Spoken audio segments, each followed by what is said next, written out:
Fala, senhores, tranquilo, Kadar na área. O vídeo de hoje é Burnout, o tropeço dos fortes.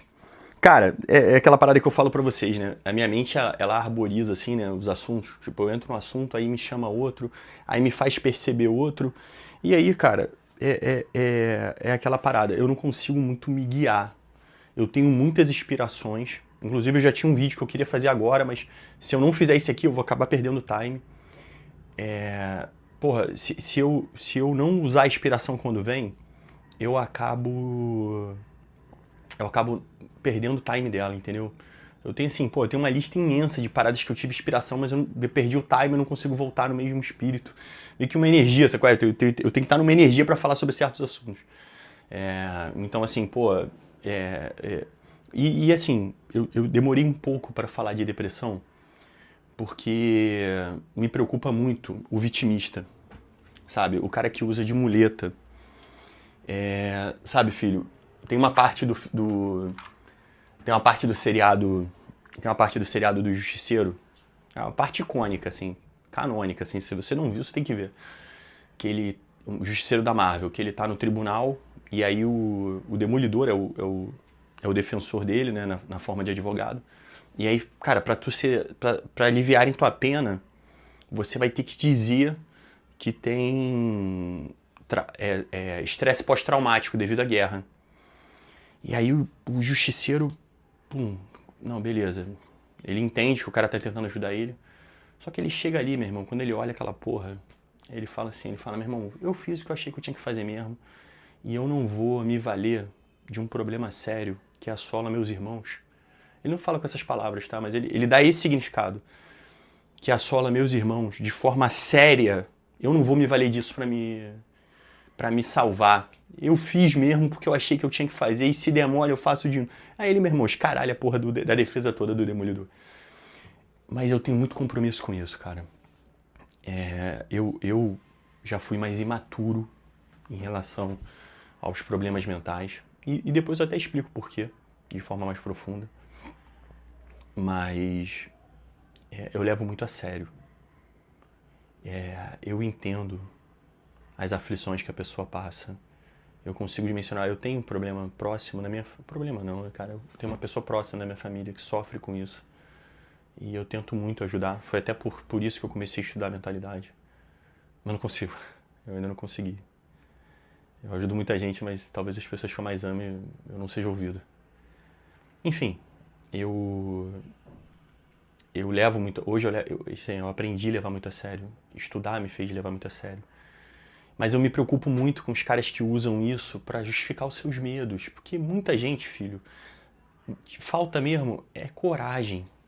Falta mesmo ter culhão de encarar a vida. E aí, sabe, fica usando, eu tenho TDAH, eu tenho não sei o que, eu tenho não sei o que lá, sabe? Eu já vi um garoto que ele ficou me enchendo o saco querendo descobrir um problema neurodivergente que ele tinha, ele ficava querendo tentar entender o meu, e eu nunca falei, né? Só falei no curso para explicar, mas eu não gosto de falar, para não dar aso exatamente por isso. E ele ficou insistindo, acho que ele ficou insistindo tanto pra psicóloga dele, que a psicóloga dele, quando aplicou o teste, deu que ele era um tipo retardado, mas assim, nível mental de intelecto limitado. Aí ele veio falar comigo, ele falou, pô, mas deu um aqui que eu... Não era nenhum desses neurodivergentes fashion, sabe qual é? Era um mais problemático. Aí ele, pô, o que eu falei pra ele? Eu falei, irmão, não importa o que você tem que tocar a tua vida, tu tem que ter coragem. Não, mas é que eu... Aí eu falei, cara, tu lutou tanto pra descobrir um negócio, agora que você descobriu que realmente você aí você tá puto? Você queria que... Sabe qual é? Não queria, ele queria uma muleta, sabe? Ele não queria. E aí... eu vejo muita gente assim, sabe? Então eu sempre tive um pouco de resistência. Mas quando eu li a Bíblia, né, lendo a Bíblia, eu tive esses insights que vieram, esses três vídeos. Eu consegui apresentar de uma forma a desvalidar, né, a forma do vitimista, pelo menos assim, eu tento. Eu espero ter conseguido. E conseguir atingir quem realmente está passando pela aflição. Claro que a minha aula, ela não extingue você buscar uma terapia, eu já falei sobre isso, você buscar um profissional. Mas ela talvez te ajude, filho, sabe? Você está caindo nessa pedra, você está caindo nesse abismo. a minha aula talvez te ajude a fazer uma autoexame, uma autoanálise e se segurar em alguma pedra para conseguir voltar pro jogo. Então, eu estou tentando, nessas 3 aulas, abordar temas que fazem a gente não perceber que está caindo no abismo, que fazem a gente fingir, né, que o ego mascare o nosso problema. Falei, né, no primeiro vídeo, O Homem não Pede Socorro, depois falei sobre curando a depressão, e hoje eu vou falar de burnout. Porque burnout depressivo, ele é um tipo de esgotamento de energia. E ele vai atingir uma camada de pessoa dedicada. Para mim é uma coisa nova. Eu conheci o burnout faz pouco tempo, eu nem sabia que existia. E o que é o burnout? O burnout é um esgotamento do maluco extremamente produtivo.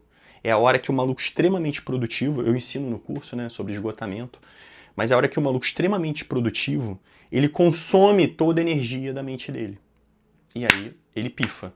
Literalmente ele pifa, certo? O teu cérebro, ele consome 22% de todas as calorias que você consome. Então, se a gente fosse dimensionar, ele é o maior consumidor de energia. E comparado ao nível de computador que ele é um computador barato de consumo, tá? Pelo que ele faz, ele é muito barato. Hoje a tecnologia está evoluindo, começou, se não me engano, na Austrália, neuroprocessadores. O nego tá pegando neurônio biológico e criando, fazendo ele usando ele como base para o processador. É tipo assim, acho que 100 vezes mais econômico que qualquer processador.